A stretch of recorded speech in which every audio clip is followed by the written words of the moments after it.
Out of the depths I have cried to thee, O Lord. It's the universal human plea of the heart, isn't it? Now, we don't know the circumstances of this psalmist, except for we know that the circumstances are dire. Now, how do we know this? Well, there's a couple ways that we can sense that this psalmist is not just trying to play around, not trying to manipulate God just to get his own way.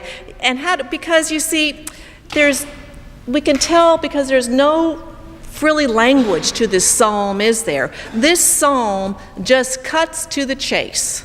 And someone who is desperate, someone who's needing help, doesn't really have the thought process to try to make it nice. Not, excuse me, please, can you have a minute here and help me? Or I was just wondering if you do this. There's no frilly language here. There's no hesitation. There is just a bold cry for help. A desperate cry for help. A cry of help from somebody who is nobody from nowhere. But the good news is, the God that one cries to is a God whose ears are inclined to hear the cries of a nobody from nowhere. And that is very good news. How do we know this cry is desperate? Well, there's other clues that give us. In the first 3 verses of this psalm, the word Lord is called out 4 times. It says, I cry to you, O Lord. Lord, hear my voice. Lord, who could stand? Lord, who should mark? Lord, Lord, Lord, Lord. And you know, when you're trying to get somebody's attention, it's a good idea to call their name, isn't it? So they know you're talking to them. So they know. When my children were in elementary school and junior high and high school, and we would oftentimes be at a school event, and I'd be around a crowd of other parents, and they'd be off with some of their friends, but they'd want to get my attention for something.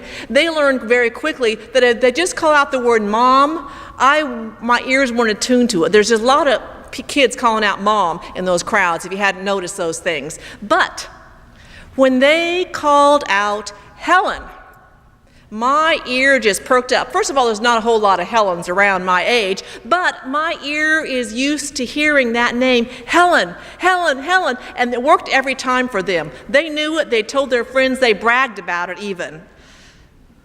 This psalmist knows to call God by name, Lord. And notice, though, that it's not Lord Almighty. It's not Lord, maker of heaven and earth. It is just Lord. And this is another reason why we think this psalmist is truly, truly desperate, because anybody else would try to fluff up, build up the Lord to get what he wants out of it. Lord, you are mighty. Lord, you're maker of heaven and earth. I'm come to you. And they come suitably dressed, all properly positioned with this well-modulated voice. Lord, I would like to ask something from you. No, none of those things. This psalmist is desperate. Just, Lord, Lord, Lord, Lord, hear my cry. Desperate. A bold plea. A bold, human, universal cry that gives us permission to do the same. But the psalmist doesn't just stop there. The psalmist does something else. The psalmist later on acknowledges that even while he is crying, the psalmist is also waiting. My soul waits for the Lord, it says. It says that souls several times, I wait for you, my soul waits for the Lord. And when words start repeating each other, you probably ought to listen to what that means, because repetitions mean something. My soul waits. Now, when you're desperate, it's hard to wait. It's hard to wait. So it's interesting that a desperate cry is also one that stresses waiting.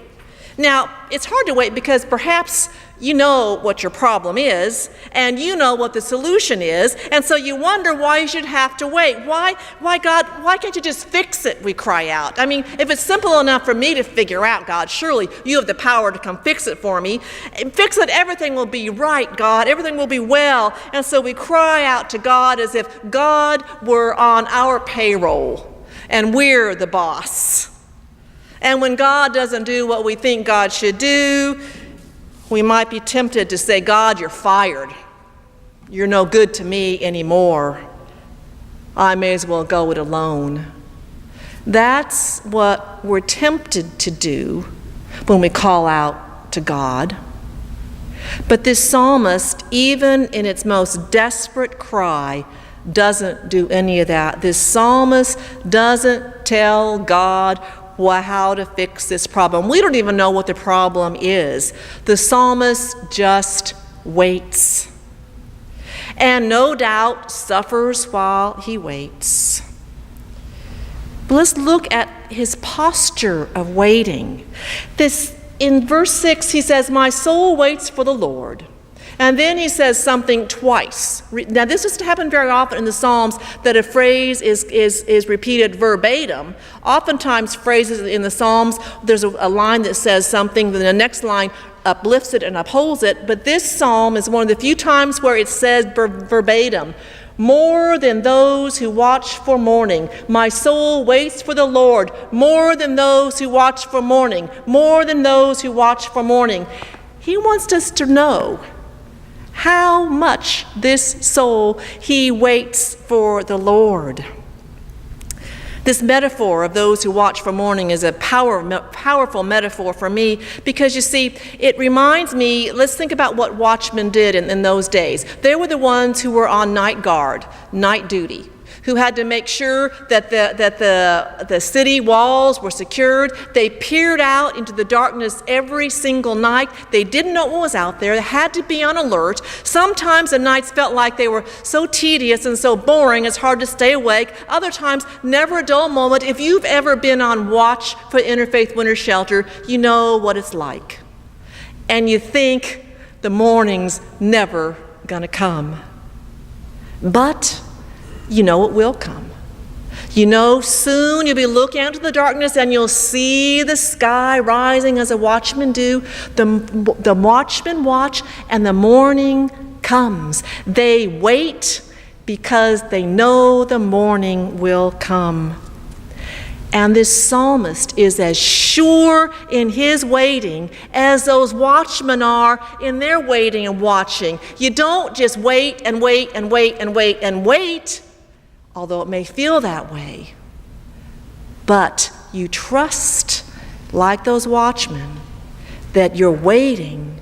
In your waiting, you will receive something from the Lord. The psalmist waits not in impatience. It says, but in hope. My soul waits in hope. So this one who is crying out, the one who is waiting, when you cry out and you wait, that's called hoping. A desperate, bold cry and a willingness to wait are acts of hope. And perhaps this is what the psalmist does best. Perhaps this is what the psalmist invites us to do when we are feeling desperate and restless.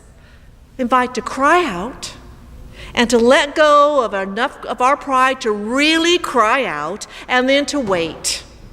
Not to wait and dictate, not to wait and try to tell God what to do, but to wait for the Lord, wait in desperate waiting and hope. And what are we waiting for? Well, you notice it doesn't say what we're waiting for. All this psalm says is that we are waiting not for something, but waiting in the Lord. In the Lord's love, it says later on. In the Lord, whose steadfast love will hold you, will keep you from sinking to eternity. My soul waits in the Lord, it says. My soul hopes in the Lord, it says. hopes in the Lord, whose love, whose graciousness, whose grace, whose forgiveness will not let us go, period. That's the hope of this psalmist. It's a testimony of hanging on, hanging in, holding on by the skin of our teeth, by our fingernails, by treading water, because that is not the end. The Lord will love, the Lord will redeem. And this psalm is a psalm that generation upon generation upon generation have recited over and over again, even in the darkest days of their own life. This psalm reminds us that hope is a choice. This all reminds us that we don't have to let our own desperate circumstances dictate our faith, that even when we are at our lowest time struggling, we can still choose to have faith, even in our waiting, the psalmist says. The psalmist says, put your hope in the Lord. The Reverend Jim Wallace, who is a mid-raised evangelical Christian in the Midwest and now resides and works in poverty programs in Washington, D.C., spoke not too long ago at Stanford University's baccalaureate. And what he said was this about hope.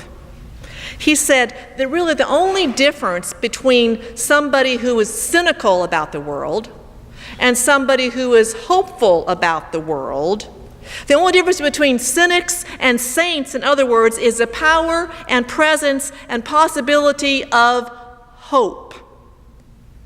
Hope, you see, is a spiritual and religious choice. To hope is not to feel something. To hope is not a feeling. To hope is a decision. And the decision to hope is based on what you believe at the deepest level, deeper than the depths that the psalmist talks about. You choose to hope not as some naive wish, not as some pie-in-the-sky hope, but you hope as a choice with your eyes wide open to the realities of the world. And so you begin to see, when you look at hope as a choice, you begin to see evidence of the Lord working even in the most desperate situations. Kind of like the people of Israel who were hopeless slaves in Egypt, but yet who had hope in the Lord to deliver them. And in their hoping, in their believing, they saw God's power and presence even in their most dire circumstances, when they were starving and wandering in the wilderness. Even when their enemies came and destroyed their temple, they still rebuilt, placing their hope in the Lord. This temple was destroyed, rebuilt again. God's people chose to hope when everything was going against them. Christians in the early days of the church chose to hope, even in the midst of persecution, even in the midst of death, even in the midst of dark martyrdom. They chose to hope in the power and presence of God's eternal love. Workers in the civil rights movement in the 1960s chose to hope, even though they were faced with racism and hatred. In the midst of that civil rights movement, they chose hope, singing, "We shall overcome." They hadn't overcome. We shall overcome someday. You hope in the midst of a desperate cry. And of course, the Jews in Nazi Germany, in their desperation, still hoped. Story after story you read about Jews singing and praying this psalm, even on the way to the gas chamber. The Lord is my hope. I cry out to thee, I still hope. In the basement of the Cologne Cathedral in Germany, It was discovered, an inscription was discovered scratched onto the wall. And it was believed that this inscription came from the time of World War II when the cathedral was hiding Jews. And somebody wrote on the wall this inscription that reminds us to choose hope. I believe in the sun, even when it is not shining. And I believe in love, even when there's no one there. And I believe in God, even when God is silent. The psalmist reminds us that we don't let circumstances dictate whether or not we choose to believe. We choose hope. And then, when we've chosen hope, we begin to see the world differently, and then we can start to share it and share the good news, share how God has come and saved and redeemed and carried us through a hopeless situation. And that's where the good news comes. That's where the fun comes. That's where the joy comes, when you have claimed that hope and named it in your life and then shared it with the world, kind of like Horatio Spafford did.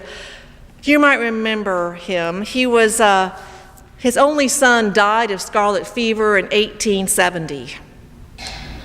And then the next year, the Chicago fire ruined him financially. This man was not a man who was facing a bunch of wealth at this point. He was desperate. He cried out to God. He had been a successful lawyer and had invested a lot of money in the Chicago fire, and he lost everything. And then his business interests were hurt further when there was an economic downturn, and he was crying out, "I'm desperate, oh God, I'm desperate." Yet he had enough investments that he decided to give his wife and his daughters a vacation to France. And he sent them on the way. He would join them later because he had some more business dealings to work on. On the way, the daughter and the mother's ship wrecked. And in 12 minutes, his daughters had drowned. And he gets a telegraph from his wife saying, "I'm the only one saved of our family. What shall I do?" Well, Horatio got the next ship and was headed to France to meet his wife there so they could decide what to do. And as they were going across the sea, his ship passed the place where his wife and his daughter's ship had crashed, had sunk. They don't crash a ship, I suppose, had sunk. And he looked out, and rather than crying, "Hear my voice, O God," he had this sense, even in his desperation, of God's presence there. He was even in his anxiety, even in his depression, even in his sadness and grief, he chose to wait and watch and listen and trust and hope in the Lord. And he wrote what has become one of the most well-known hymns of all time. He wrote in the midst of his waiting and crying out, "It is well with my soul."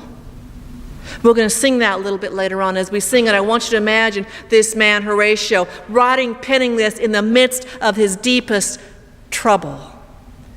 He was able to claim, "It is well," and share that faith and hope with others who were suffering. And that's something that you can do too. That's something we can do too. Choose to hope, and then choose to share our experiences of God's presence in the midst of our turmoils with another. It will lift them, it will support them, it will strengthen them and strengthen you, if together we can say, "Yes, God hears my voice, and for that I am thankful." It is indeed well, my friends. All we need do is wait and hope and be open to the Lord who upholds heaven and earth. Amen.